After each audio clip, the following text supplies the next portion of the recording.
Hi, everyone. Welcome to our midweek connection. My name is Tiffani Whitaker. I'm the pastor here at First United Methodist Church in Sealy, and I hope your week is off to a great start. As we continue our Lenten journey together, diving into Adam Hamilton's book, Why Did Jesus Have to Die? I've been thinking about a question that many of us, whether we've been in church for 50 years or 5 minutes, have probably wrestled with. How does that actually work?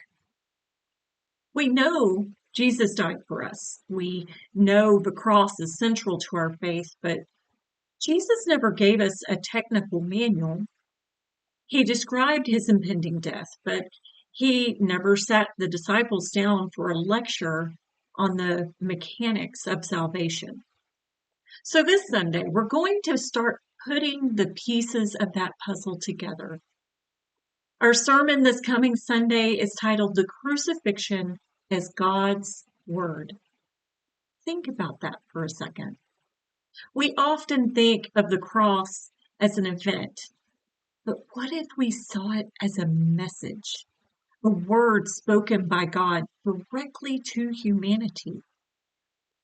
The cross is multi-layered. It's not just one thing, it's a mosaic. Throughout history, Christians have used different atonement theories to describe what happened there. This Sunday, we aren't just looking at one theory as the right one. Instead, we're going to see how each theory is a vital piece of a much larger puzzle. The crucifixion is God's ultimate word of love, healing, and forgiveness to the world. To start understanding this message, we have to go back to the beginning. In the first part of our series, we are exploring a concept called recapitulation. It's a fancy theological word, but the core of it is so beautiful. Jesus is the second Adam. Think of it this way.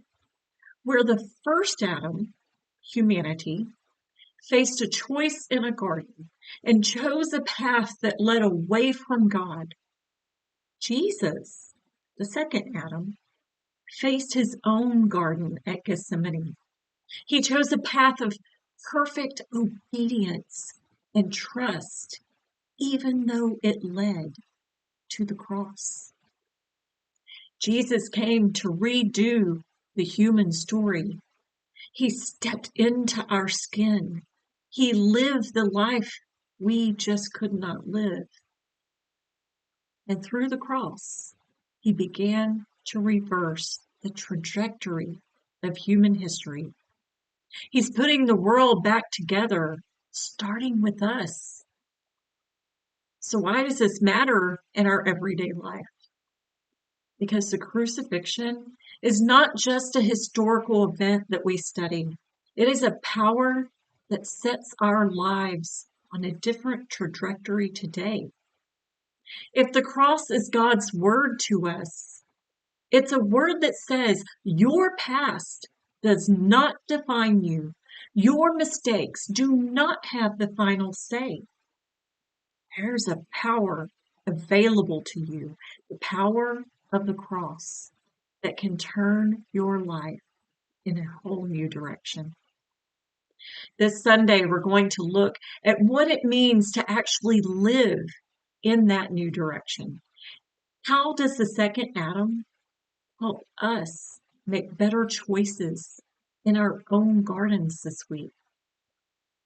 I'm so excited to explore this groundwork with you this Sunday at 10 a.m. Whether you join us in person or online, I hope you'll come ready to see the cross in a whole new light.